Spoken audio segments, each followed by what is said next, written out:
Welcome back to Gazette Sports Week, sponsored by 54 Fitness. I'm Dan Russellman with Kevin Troilo. Kevin, kind of an abbreviated week last week because St. Joe was off for their senior trip. Yeah, Very nothing few going teams on that side of town. really did too much. They had a softball game and they ran a little bit of track, but other than that, not too much. But we'll start off with some Hammonton baseball. The Blue Devils won their own tournament, the Blue Devil Classic, over the weekend. You were over there for the games, right? Yes, two very good games. They started out, they hammered Overbrook 13-3, won that game in 5 innings, a 10-run them.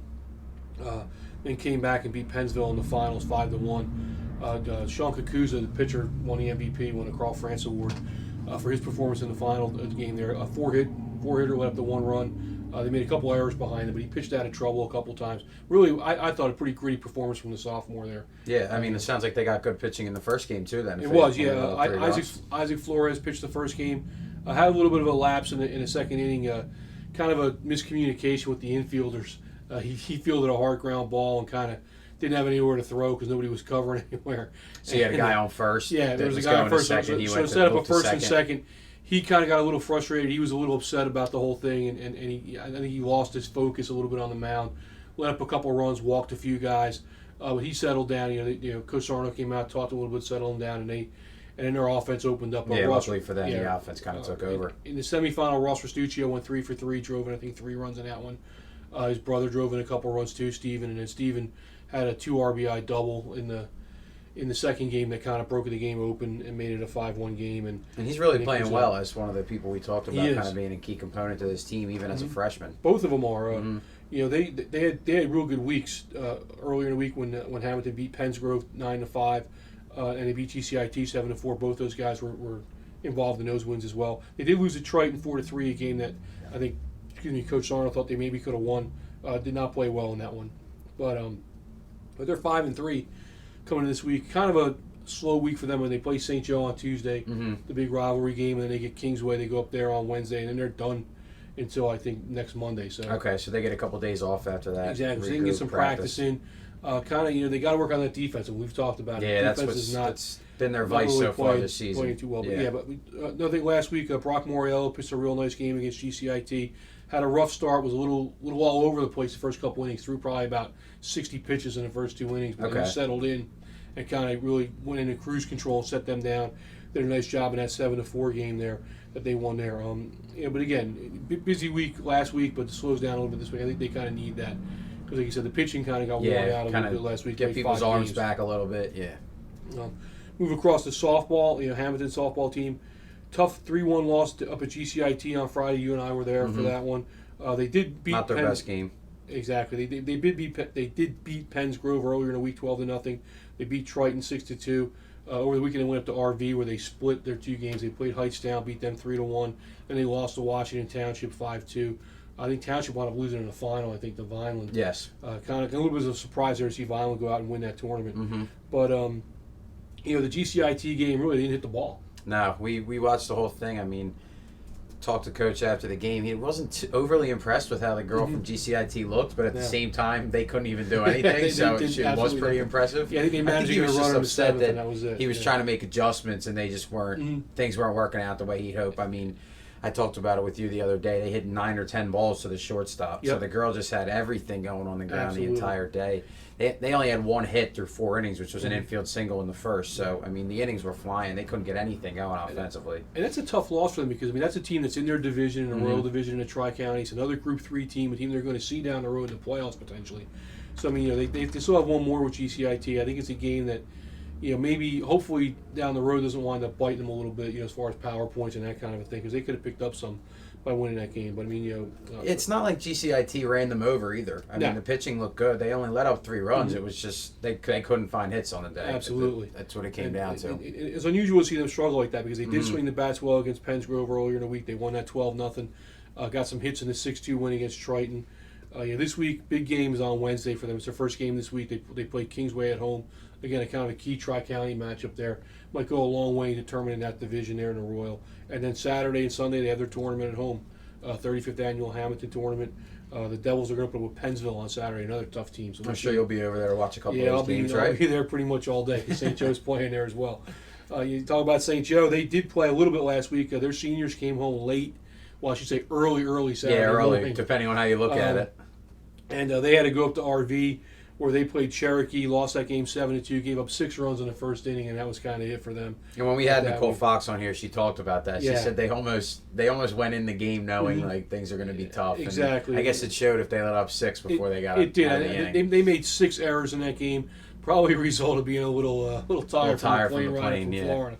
But we'll see. Busy week this week for them. They opened up at Pleasantville on Monday, where I think Coach Steinhauer is probably going to get that 200th win. She's sitting on 199. If she doesn't get it on Monday against Pleasantville, I'd be shocked if Pleasantville beats them. They get Lower Cape May the next day on Tuesday. They go to ACIT Wednesday the 20th. They get Olma at home on Friday. So they got a busy week. And then they will be in the tournament as well in Hammonton on Saturday. They play Cumberland. I believe that game's at like 10 in the morning. So they're playing 5 games in 6 days Exactly. right there. And depending on how the tournament goes, you're looking at more. So they might want to play in 6 games or 7 games this week. So depending on how well they do in that tournament. So that's going to be a tough stretch for them. Definitely. I would look to see maybe Nicole Fox might pitch a couple of these games. Yeah, because they're going to need some arms. Yeah, they have to get Taylor Sorali a little bit of rest at some point in the week. But it does play to that because you're talking about teams like Pleasantville. Ulma's not very good. ACIT's decent. Lower Cape May's decent. So they should be able to maybe mix it up a little bit. Go to track. Hammonton's boys track team, they lost to Kingsway last week. Then they went to the Woodbury Relays and did pretty well there. A couple of third-place finishes. I think John Vega threw very well in the shot put, and they had a real nice performance up there. Finishing 6th place, which is 6th place. Okay. 4 spots up from the 10th place finish they had last year. And I know Coach Day was pretty happy with that. Going up against a lot of teams they're going to see at the end of the year in South Jersey Group 3. And how do you think their season's been going so far? We've talked a lot about how not you too bad. They were ready to take that next step. They're looking pretty good. I mean, they're starting to really put together some good times. When you look at the numbers, the times are getting better. The jumps are getting better. The throws are getting better. They're building a lot. They do a lot of depth on this team. Yeah, so which is that's key. going to help them out a lot. Yeah. I think as the season goes on, they'll get stronger and stronger. I think they're going to make a nice run at the end of the year. This week they get a pretty good team. And Highland comes in this week, so we'll see how they do with that. Another test for them. And then then they'll go to Bridgeton over the weekend because they're making up the Bridgeton Relays from a couple weeks ago. The girls ran at Woodbury, did pretty good as well. I think they finished. I want to say they finished 10th or 11th at Woodbury in Group 3. Is that an improvement from last season's I run think there so. for them? Yeah. I mean, young team. Had some nice races. I think they finished. They had 5 or 6 top 10 finishes. Between the track events and the field events. Did very well in the javelin. Lexi Gardner finished 6th overall. I think Madison Chiola was 9th, and Gianna Figueroa finished in the top 15 as well. Very good. So I mean, the field events are helping them out a little bit too, which is nice to see. Hammonton or St. Joe's track team was also at Woodbury. Didn't do as well as Hammonton. They had some, a couple decent races there. Shorthanded. Yeah, it's they tough. They didn't compete in too many events. Did not compete in too many events, but they're very busy this week. St. Joe. They went to Cedar Creek on Monday, where they had Wildwood, Cedar Creek, and Olma, Wildwood Catholic, I should say. And then they go later on this week. They go to Pleasantville, where they meet also has Lower Cape May, and then the boys will be at Morristown this weekend. The girls will be in Haddon Township for the rolling relays. So busy week for St. Joe. They're going to get a lot of work. I think they kind of they'll feel pretty good about that again after not having done much last week because of that senior trip. Yeah, again. Be nice to get back out there and run around. Absolutely. Hammonton's tennis team still undefeated. They're rolling. Yeah, beat Triton, beat GCIT last week. Won both of those matches 5-0. What does that bring their record to right now in the season? I want to say they're 6-0 now. I was going to say 6 or 7. Yeah. Playing very, very well. A busy week this week with Shalleck. They have Kingsway. They have Cumberland. They have Pittman. So I mean, they're going to put that 3 record of them on the road too. Yeah, so they travel a nice little test bit this for week. them. But playing really, really well. The singles players, Evan Barnett, Jordan Mitchell, playing very well. They look pretty good. I think a little better than what I expected them to do. I was talking to Tyler Oster, one of their doubles players, the other day, and he said, I don't even think they really expected to be undefeated at this point in the season. I mean, it's you go in with high hopes, but starting out 7-0 is not always something that's easy to do. So it's really a good sign for them. Absolutely, and then we'll finish up with some Hammonton golf. They keep struggling. They won that opener. They haven't won since. It's been a little bit playing of a better. I mean, the match has road. been a little closer. They've been playing some good teams. They lost to Shalleck last week, lost to Triton, lost to Williamstown.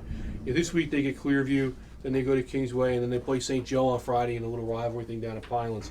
So that'll be nice to see. I know both the coaches for those teams, Coach Bendig for Hammonton and Coach Curcio for St. Joe, they went to high school together. They're old friends. So it's a big, it's a nice day I'm to sure, really I'm sure get they probably together have a and little go at it with each other. side action going on that one. Maybe a lunch or a dinner might be on the line there. That's good. It's Those good two guys, competition, especially if they're struggling. That's the kind of game that if you come out and win, you really put some confidence back into yourself. There you go. When we come back on Gazette Sports Week, we're going to have our interview segment, and that's coming up right after this. Go to Showcase Sports when you're looking for high school sports equipment and apparel, featuring gear with the logos of the Hammonton Blue Devils, St. Joseph Wildcats, and other high school teams. Gazette Print Shop is here for you or your business. Whether you need a logo, posters, mugs, stationery, t-shirts, and much more, they can design it and make it a reality. Gazette Print Shop will help you promote your business and spread your message. Give your marketing a new direction with GPS. Gazette Print Shop. Welcome back to Gazette Sports Week, sponsored by 54 Fitness, and joining us this week from Hammonton baseball teams, Gianna D'Antonio. Thanks for coming up, Jim. Thank you for having me. How you doing? And we'll start off. I mean, you guys coming off a championship at the Blue Devil Classic over the weekend. Yes, sir. Where you beat Overbrook, hammered them 13-3. Kind of a game was close for a little bit, but you pulled away, and then you get a nice win against Pennsville, a pretty good Pennsville team. I think they were 7-1 coming into that game. Yeah, it was a real good win. I mean, so how did it feel for you guys? I mean, after you lost the tournament last year, to get it back again this year and bring it home. Felt real good to get it back where it belongs. Back in the Hammonton school. I mean, talk about that game a little bit with Pennsville. I mean, it was close for a little bit, but then you guys were able to break it open. I guess Steve Rasuccio hit that little blooper the kid lost in the sun. Yeah, I mean, it was definitely. We've been struggling putting the ball in play, and that just goes to show the more you put the ball in play, the more you got to make them go to work. And Sean Kakuza threw a gem too. It was big for us. You think winning that tournament's really going to kind of propel you guys, maybe start something big here, put a little streak together? Yeah, definitely. I think 2 wins in a row. First time we've done it all year, so I think we're going to get the ball rolling now. I mean, that's something that's kind of, I know Coach Sarno said that he's kind of looking for you guys to find some consistency, I think, a little bit, And he talks about, the team finding its identity. I mean, you feel like you guys have done that now? I mean, you're maybe 6-7 games into the season? Yeah, I feel like the bench players are starting to pull for the starters, and everybody's starting to know their role. And I think the big thing is in the beginning of the season, nobody really showed up to play. Mm-hmm. I mean, everyone was kind of lackadaisical, and I think now everybody's really into it. Yeah, have you really seen everyone kind of take a turn with what you just touched Yeah, on, for people sure. being more into it? Definitely. I know you guys are sorry. Yeah, no, yeah. I know you guys struggled a little bit so far on defense. Is that something you're really trying to work on to get better at? I never think we want to made give away some, runs through that. We made some defensive changes. A couple people switched positions. Some people got taken out. I think it's working now. I think everyone's where they should be. I mean, early in the year, I mean, you guys, you open up with a loss in a tough game. Mm-hmm. I mean, I know a game that you felt pretty bad about losing that one. I mean, Yeah, you were a little upset definitely. after the opener. I mean, what do you think you guys needed to do maybe to kind of right the ship a little bit, get things going in the right direction? I think everyone was in shock after that game. I think that they couldn't have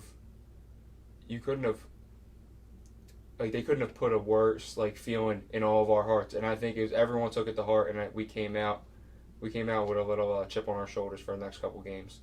Yeah, it's not always the worst thing, I guess, if that put a little. It made everyone kind of want a little bit more after getting beat like that early on. Right. One loss isn't going to kill you. No, not at all. Not a long season. I mean, when you look ahead at the rest of the year, I mean, you think you guys can still contend in the Tri-County for the Royal Conference Division title? For sure. I mean, I know we got a lot of conference games coming up next week, and I think if we take at least 3 of the 4 next week, we can be in good shape. And I mean, and then the playoffs come Group 3. I mean, you can roll the dice, take your chances there. Yeah, I think we got a pretty good shot for Group 3. I know a couple teams lost a couple good players, so I think we can make a run. Is there anything that you personally are trying to work on through the rest of the season about your game? I'm just trying to stay healthy. Yeah. I mean, I think if I stay healthy, I can keep producing, giving Coach Sarno what he wants. Definitely. I mean, happy with how you've been playing so far? I mean, both pitching and at the plate. I mean, you've been swinging a pretty good bat lately. Yeah. I mean, I think for myself, I could have a couple more hits, just hitting a couple hard balls right at kids, but I can't be disappointed the way I'm swinging it. Yeah, they'll fall too. Yeah. They'll find their way through. And you're pretty versatile. I mean, you've been playing a couple different positions too on defense. So, I mean, it's got to be. Yeah, I mean, he's had me on the mound, center, left. I think I played a couple innings in right, Yeah. anywhere in the outfield. And you don't mind moving around a little bit? Nah, just getting I'm out all right there. with it. And again, I mean, when you talk about, I mean, the rest of the season, I mean, anything you feel like you guys, I mean, Kevin brought up, the defense. I mean, is that an issue you guys work on every day, kind of a thing? Yeah, definitely. I know the infielders get a pretty hefty amount of ground balls, and I think it's starting to show. They're starting to make the routine plays now. Double plays can get a little quicker, but that'll come along. Is that something you think about when you're pitching? I mean, I know we saw over the weekend, with Isaac, I mean, it was kind of a little miscommunication thing in that Overbrook game, and it kind of rattled him a little bit. I think he walked 3 guys in a row after that. I mean, is it something that you feel like, I mean, when the guys maybe make a mistake behind you, do you just kind of put it aside, or does it get to you? Yeah, over the years as a pitcher, you kind of kind of learn to work with your fielders. You know they're not going to make every play, just like I'm not going to throw strikes to every hitter. Mm-hmm. When I walk kids, I know they get mad at me the same way I get mad at them when they make errors. But You don't want Give and too many take. guys. nah, yeah, I mean, it is give or take, right? I mean, they're not too happy with me when I walk guys, and I'm not too happy with them when they make errors. But you can't show it. You can't let it affect you. What are you doing after high school? You have any plans set up already? I'm playing at Rutgers Camden Nice, right good now. for you. As far as I know, it's strictly for pitching. But I know Coach Barth is going to give me a shot the two-way. Good. And a couple of the other guys are going up there too. I guess Ross is Yeah, going. we got and Ross. Ross is I think almost finalized, and I know Isaac's in the works as well. It's good to be able to play with a couple of your guys you've always been with. For then. sure, for sure. Play anywhere this summer? I think I'm going to stay local, play for ACO Legion. Okay. So that's pretty good. Is that fun? Yeah, I mean, I know. I've talked to the coach. He's a good guy. I know a couple of the other kids play for him, so I'm excited to get into it. I mean, you talked about those Tri-County games coming up. I know one of those games is against Williamstown. I mean, you guys kind of have a little bit of a rivalry going on with those guys. Are they a tough team to play? Yeah, they're definitely a tough team to play, and I know Coach Smith has the guys yapping all the time. And I mean, it works for him. I mean, I know a lot of the teams in South Jersey don't like it the way they play, but I mean, it works for him. So I don't knock them for it. Well, I mean, it's always fun when you play those guys. Yeah, it's definitely it's always a good Back game. and forth. Yeah, it's always good to go back and forth with the other team. I think it gets the guys in the game. You know. It does. Yeah, you're more into it the whole time. Yeah, definitely. And I mean, I know you've been following it. I mean, the kid at Barnegat, the pitcher. I mean, now he had to sit. He got the ruling and he's ineligible. I mean, have you talked to anybody about that? I mean, I talked to him actually. He's one of my buddies. I played with him a few years back, and he's kind of accepted it a little bit. I mean, it's not really he can do much as a player, but I know he's got a lot of people pulling for him. Yeah, it's unfortunate to see too, because I mean, people want to watch him. He wants to be out there throwing, Right. but I guess it's shorter than it was expected to be, right? You said it's only a Right. couple I think more it was weeks. I think it was a little unfair on his part. I mean, everybody knew he was back there in September. Yeah, Yeah, it is a little unfair. Right. I think he's got a target on his back for all the wrong reasons, but he's got a lot of people pulling for him. Definitely. You ever think you could strike out 19 guys in a game? We'll see. Is that what you're aiming for? I hope so. Oh, It ain't gonna look as pretty as him though, I but thought you pitched the contact a little more than he does. we'll see. All right, G. Well, thanks for coming. All right, up. thank you. I Thanks a lot, appreciate man. it, guys. Got a T-shirt for you. Thank And, you, thank you. When we come back on Gazette Sports Week, again sponsored by 54 Fitness, we're going to talk a little national sports, talk some Phillies, and Vince Velasquez, who had 16 strikeouts. Yeah. It in did games Thursday. last week. Didn't have 19, but he had 16. And that's coming up right after this. Di Donato Family Fun Center is a beautifully renovated place that's fun for the whole family, featuring the Alley Restaurant, the Gutter Bar, Galactic Golf, video games, and bowling lanes. The West End Grill and Bar is a place that promises cold beer, spacious room to sit and enjoy the food, a variety of drink specials, lunch beginning at 11 a.m., and an active bar. You will have a good time at the West End.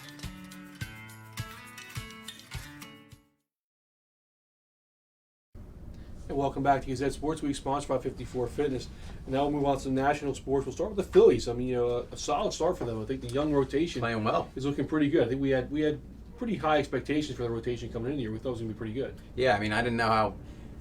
I thought things were going to be okay. I think Velasquez has to be who you look at the most, obviously, Absolutely. so far. I mean, that performance last weekend was dominant. Against San Diego. Struck out 16. 16 did not walk a guy. Yeah, which is probably Which is- the most impressive. Yeah, it did impress me because I think the book on the kid when they got him from Houston was that, part of the reason why I think Houston dealt him instead of Lance McCullers is because they were worried about Velasquez's control. Because he did have Which is some, what you hear a lot of he times did with these walk a young lot of guys flamethrower last year. Yeah. So, I mean, for him to come in and throw a game like that, I mean, okay, granted with San Diego, I think he's been shut out like 6 times this Yeah, year. they're not exactly the But murderers. still, I mean, on there. you're getting major league hitters out. I mean, there's some legit bats in that lineup. Matt Kemp's a legit player. Will Myers is Will not a bad Myers is a hitter. pretty good player as well. Derek Norris is a pretty good hitting catcher.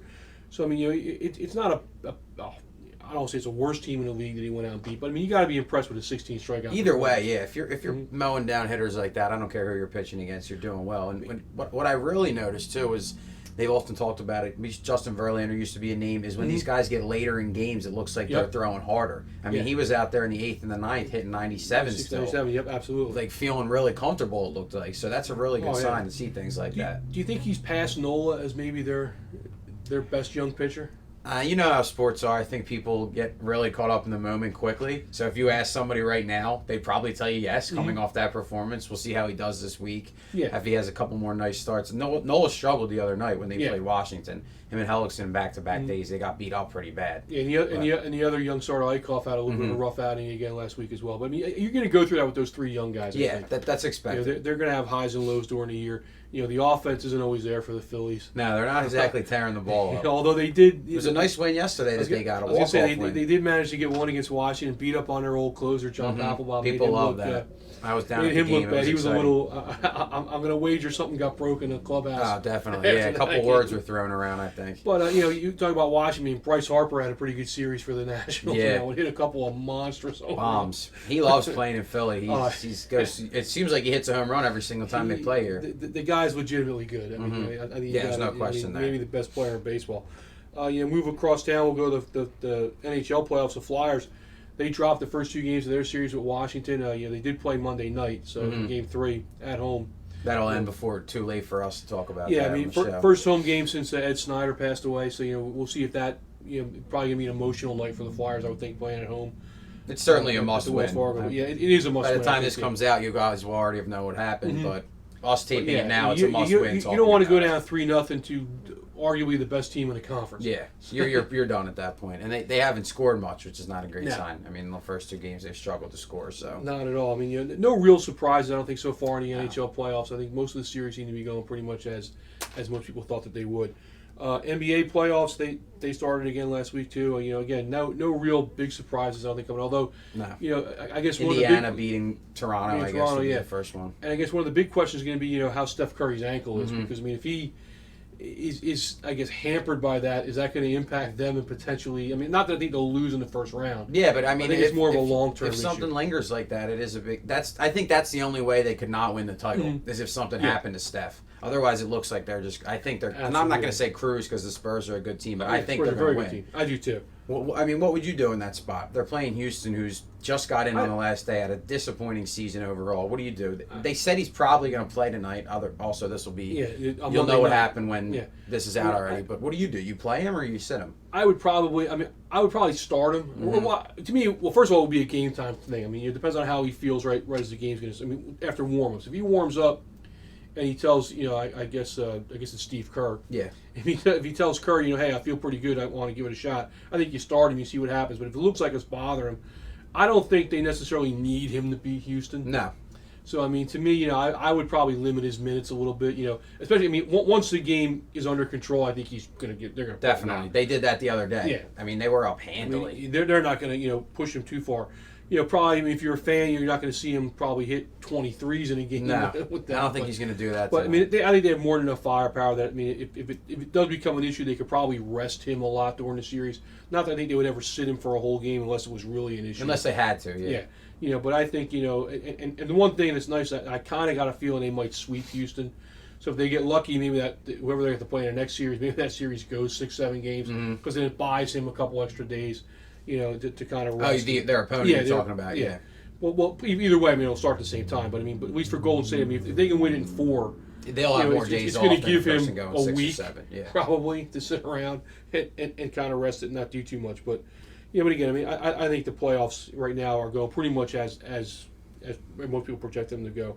NFL news: the big news last week was the Rams trading up to get the number 1 pick from Tennessee. Sent the Titans, I think, 6 draft picks. What do you think about that? I'm always on the fence about about deals like that. It's a lot to give up. That. I mean, a couple years ago, Washington did that to get RG3. You saw how that worked out. He hasn't been on the roster. Yeah, exactly. And now he's playing in Cleveland. I guess the question is going to be, which one of the quarterbacks are the Rams going to take? I guess it's either the Goff kid or Wentz from Wentz, the kid from North Dakota. I think there's pluses and minuses with either one of those kids. Goff looks to me be more pro ready. Mm-hmm.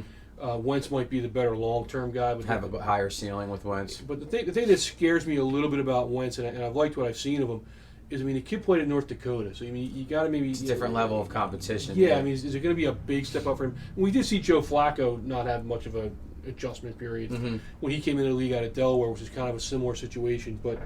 Yeah, because Flacco didn't go number 1 in the draft. No, because they questioned that you're not seeing the same level of defense as playing in North Dakota as you are if you're playing at Syracuse or something. That was just off my head. You're playing Division I athletes every single week. Then I'm not saying that the guys in North Dakota and their opponents are not. No, I mean they're a good team, and they've won not like athletic, they've but won like it's just 4 straight different level. national Yeah. championships at that level. But you'll have to see how that plays out. I mean, as far as the Eagles go, the talk I've been reading is they might draft the Elliott kid out of Ohio State, the running back.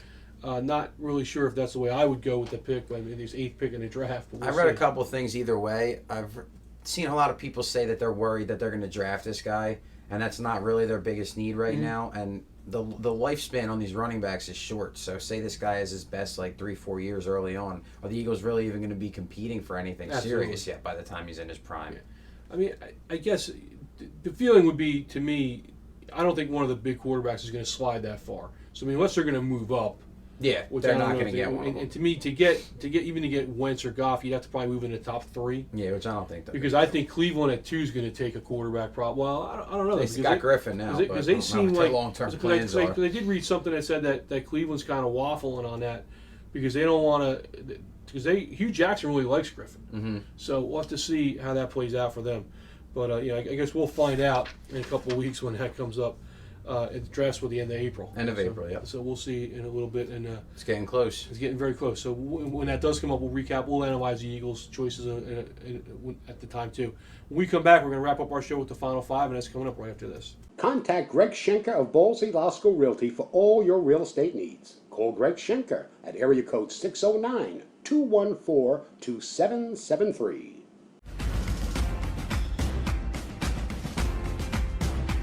54 Fitness is the gym that has everything you need. From various workout equipment, treadmills,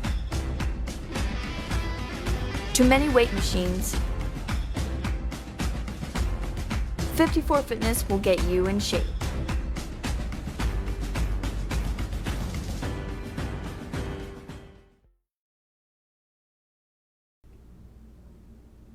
Welcome back to Gazette Sports Week, sponsored by 54 Fitness.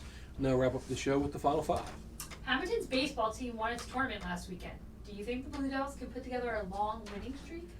I don't know if it's going to be long because I know they have Williamstown coming up in a week or two, who's one of the better teams in South Jersey, so it's going to be a little bit tough to beat them. But I think they can maybe turn a corner and start stringing together some wins. Yeah, that's certainly a possibility. I think the biggest thing, the hardest thing for this team, I think, is going to be to find some kind of consistency.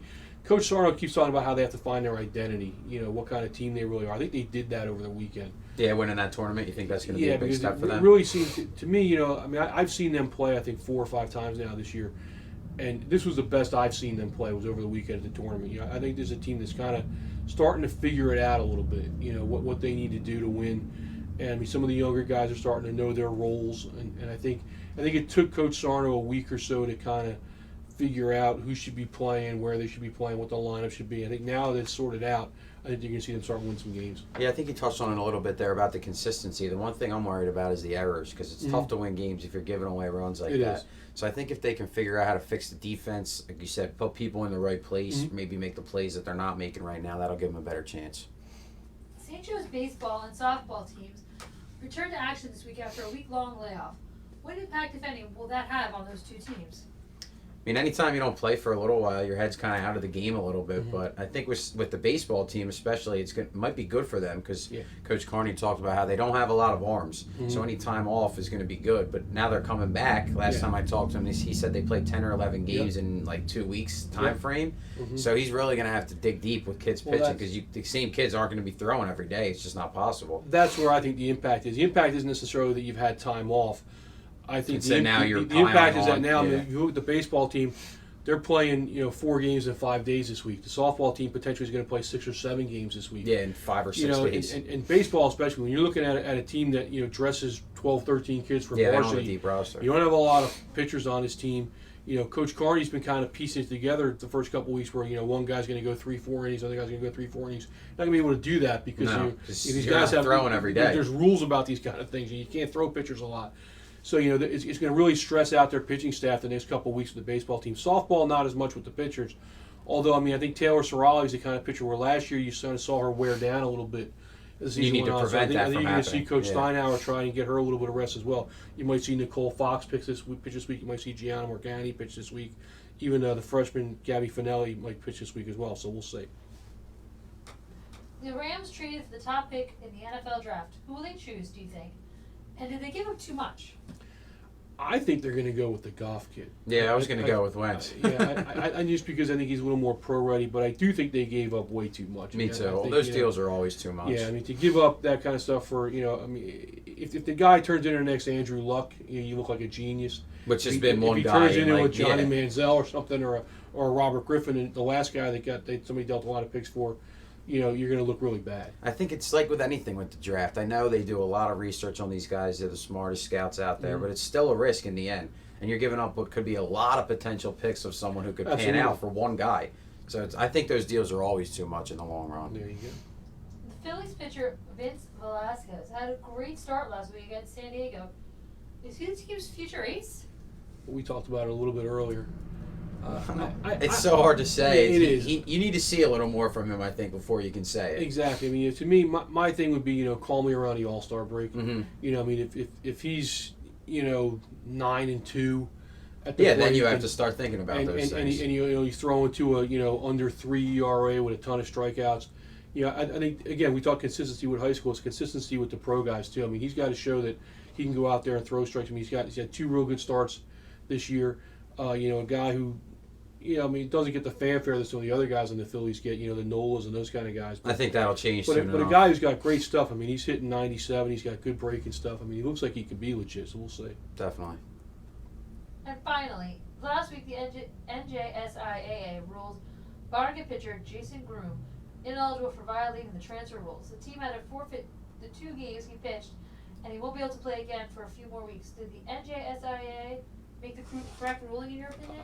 I know you feel pretty strongly about this. You wrote about it this week. Yeah, What do you think? Depends on how you define correct. I mean, if you go by the letter of the rule, the kid technically didn't have a bona fide change of address. I mean, he's living in the same house he lived in his whole life. And that's kind of how the NJSIA ruled on the thing. They say, hey, he didn't move. So even though he did spend a semester in Florida where he played at IMG last year, the fact that his parents didn't move with him, he didn't technically change his address to go down there and play. So by the rules, he didn't. By the rules, he didn't play. Now, but this is a kid. I mean, the kid spent his whole life in Barnegat. He wanted to come back for his senior year and play with his buddies. He missed his family. He missed his sisters and brothers, living down there in Florida by himself, essentially. So he wanted to come home. And now you sit there and you tell a kid who is, if he's not going to be the top pick in the draft, he's going to be in the top 3 or 4 because he's a 6'5" lefty that hits 97. I mean, the kid's legit. And, they say his breaking pitch might be better than his fastball. So, to sit there and tell a kid like that, hey, you got to, we're going to throw out the 2 games you did pitch. You got to sit 30 days. I mean, in an era where, it happens, people who criticize the NJSA want to point to the North Jersey basketball schools where kids are playing for 3-4 schools in 4 years, and to a certain extent the football schools. But I mean, it happens all over the place. I won't, but I could name you 7 or 8 Cape Atlantic League players in different sports who have been playing at schools where they don't really belong going to because, who rents an apartment somewhere. Yeah, you're not actually living who there. signs guardianship over to another person so their kid can go play someplace. Who kind of what schools play around with the choice rules and these kind of things to get kids into their schools and that kind of stuff. I mean, there's a lot of this stuff that goes on. So when you find a kid who is coming back home for the right reasons and to sit there and tell, I think what you do is now you send the message that, you're better off by, you could have told Jason Groom's father, he'd have been better off renting an apartment 2 doors down. So it's like saying you're and better saying, off okay, lying, well now we live here, even though we don't, and he would have been fine. And that's the kind of message that you say now. I mean, it almost allows you to lie about the rules to get around in them. their defense, the NJSIA doesn't go looking for these kind of things. I mean, people think it's this major organization. There's about 15 full-time people that work over there. And a lot of schools in New Jersey. Exactly. Yeah. There's more than 300 schools in New Jersey. They don't have the manpower to go out and investigate every transfer that comes across their table. But the other thing to remember, too, is that the NJSIA, for them to make a ruling on a kid's eligibility, someone had to call them up And question whether and he was file a eligible. protest Yeah. and say, hey, this kid shouldn't be playing.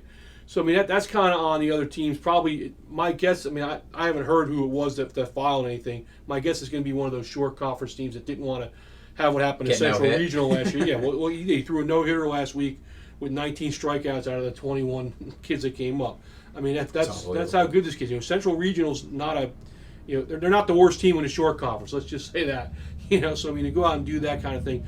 you know, one side thing of this is you know, Barnegat played against Red Bank Catholic over the weekend in a game was part of a tournament that they had to raise money for autism. You know, and this was a situation where, I mean, had this kid pitched, They would have got a huge. there would have been turnout. thousands Yeah. of fans at this game turning out to see this kid. You know, I mean, there's been hundreds of scouts at every one of his games.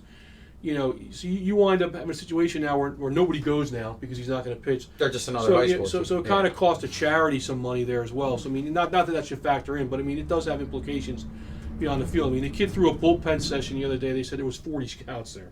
So I mean, you know, Thrown in a cage, I mean, you got 40 people. fortunately watching. for him, it doesn't wipe out his entire season. He's going to miss probably 2 starts.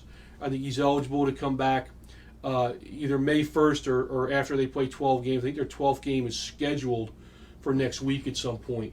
So, you know, because it's either 30 days or half the season. That's the part that I think is a little bit sketchy, is that he already pitched and Yeah. those games technically don't count. Yes. It's like They it's had not a- like he sat out those games. Barnegat had to forfeit the games. Now Barnegat, you know, has Forfeit, but he Barnegat pitched. Yeah. has said that they'll accept it. That the kid said his family said they accept it. I know his advisor, probably soon to be his agent. Mm-hmm. His advisor went bananas on the NJSIA.